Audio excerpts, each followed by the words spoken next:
Hello, Eastminster again, and those who find this invitation as you're wandering around the internet.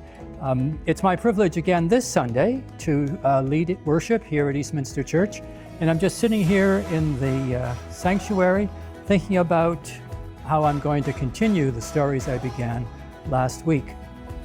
As I said last week, we're focusing, or at least I'm inviting you to focus, on people in your life who have had an impact, who have made a difference as far as your faith is concerned. How they have impacted your faith, whose example, whose teaching, whose personality, the flavor of the people who have impacted you and helped you grow in your own relationship with God and in Jesus Christ. Continuing that story this week, and I'm going to be talking about a couple of children who died far too young and left an incredible impact on me, but even far more than me. And also the oldest man I have ever had in my congregation, and what particularly the end of his life taught me about hope. And I'm going to tell you the story of an eccentric old woman who was dismissed as crazy by an entire community until she did something that transformed not only the opinion of her, but also the community itself, the people in that community. Another thing that's happening this Sunday is that we're going to be celebrating the sacrament of baptism. There's a young dad who grew up in this congregation, was confirmed in this congregation. Like many young people, he moved away and has started a family. And he and his wife are bringing their 2 children to his home church here at Eastminster to have those children baptized this Sunday. And because of the family schedule and people coming from a distance, this is the only Sunday that really worked for the family.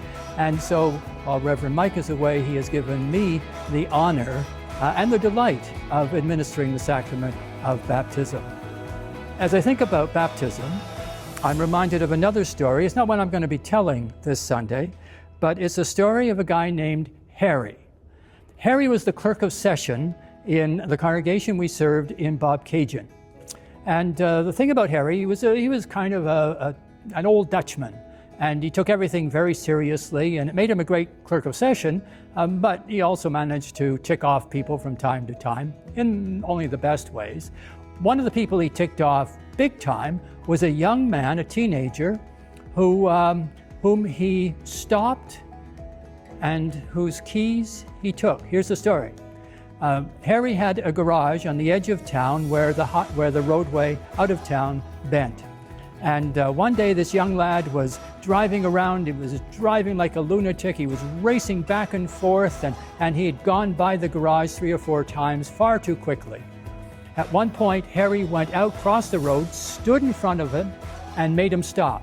The car pulled over.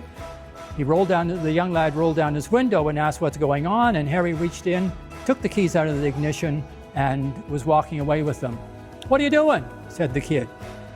Harry turned to him, pointed at him, and simply said, "I was at your baptism." As far as Harry was concerned, having attended the baptism, having been part of the congregation that made the vows of baptism, it was his responsibility to intervene when this kid was doing something dumb, something dangerous, something that he shouldn't be doing.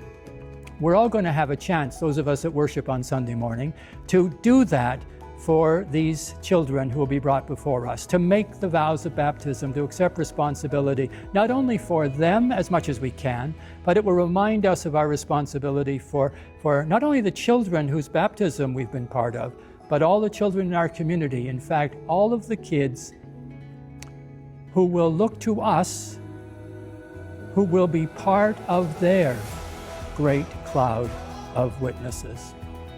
So that's all happening this Sunday, and I invite you to come and be part of it, whether you can be in person in the sanctuary or join us online. As always, it will be available on the Eastminster YouTube channel. Graceland will be available. That is our program for young children, and as well a nursery for the very young. It's a great opportunity to get together, to remind ourselves of what it means to be part of a great cloud of witnesses. I hope to see you Sunday.